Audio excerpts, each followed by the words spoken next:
quick review on this. What is it? This is the VCW V3 from NVX, which is the house brand of Sonic Electronics.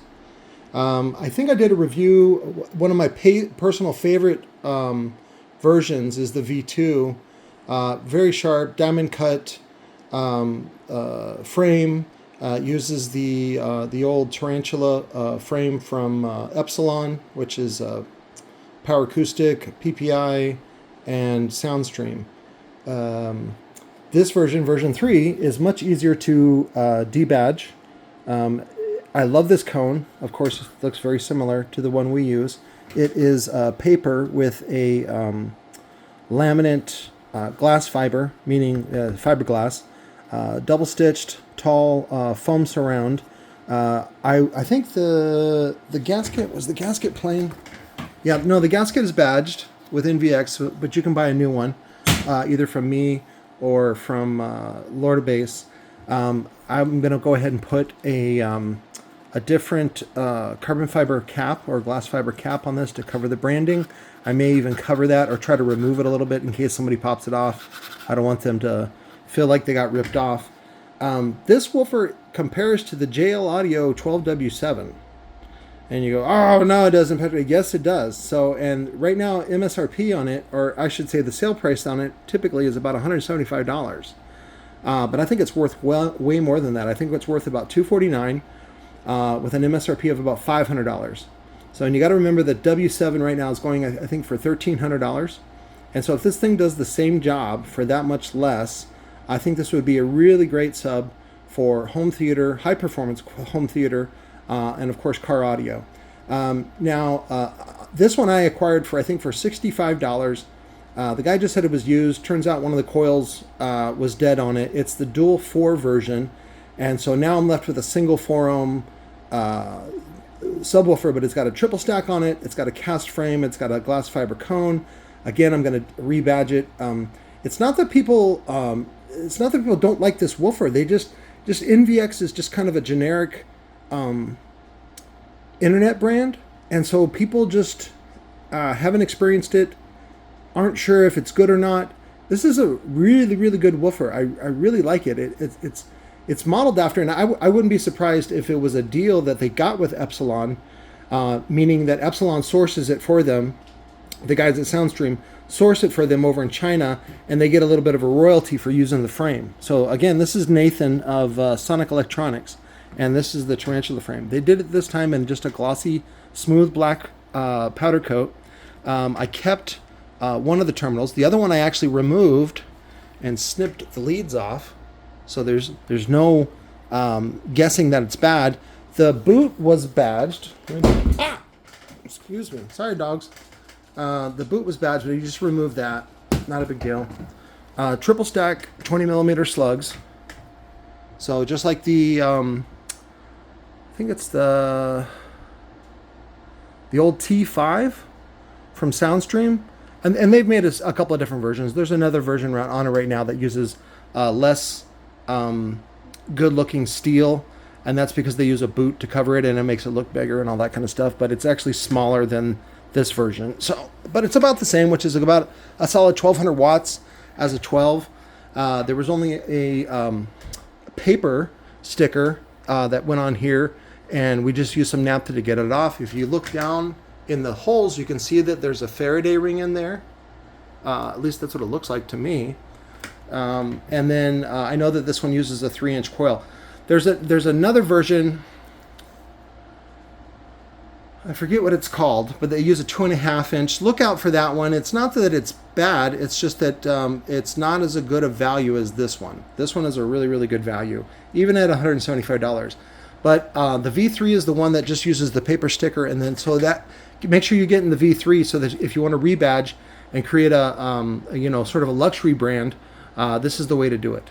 And so I'll just show you a little bit more of this.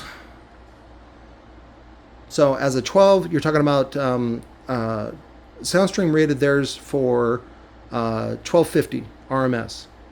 I'll have to look up what Sonic Electronics. The spider landing is bolted to the frame, which is kind of cool. Generic chrome terminals, no branding on it.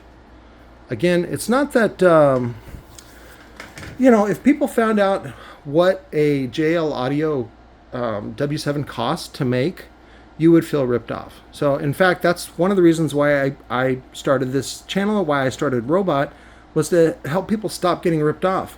Now, some people judge me and they go, hey man, why are you rebadging this? Why are you tricking people? And it's a lot of it is just to show you that you can do this at home. And you go, well, why are you're saying it's one thing, but it's actually another. That's what companies do. That's what they all do. Understand that you're being ripped off no matter what. The only way to get around that is to buy dead stuff. To get dead stuff for free, dig in the trash. That's what I do. I still do. And I don't mind it. I fucking love it. It's how much free money do you want? Now, as far as branding and badging goes, people got to do their research. And if they're happy with the product, they're happy with the product. There's so many people that are happy with JL Audio 12W7s. But, I can still educate them. Now, if I bash it, and again, it's not a bad product. It's a really good product. It's just overpriced, especially when you look at the manufacturing cost.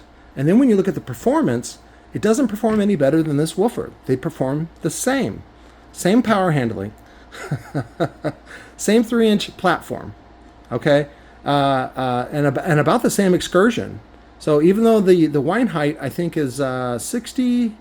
maybe 70 millimeter on the JL, and it uses a little bit bigger spider.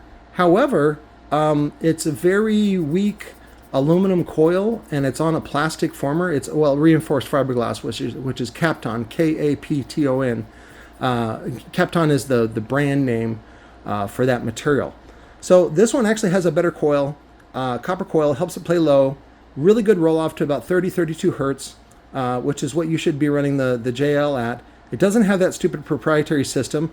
All the soft parts are open source. The frame is open source. So you can buy parts from Lord of Bass and recone this 1,000 times if you want.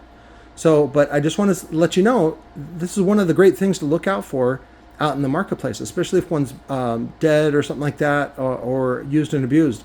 In fact, I picked up a 10-inch that was Soundstream.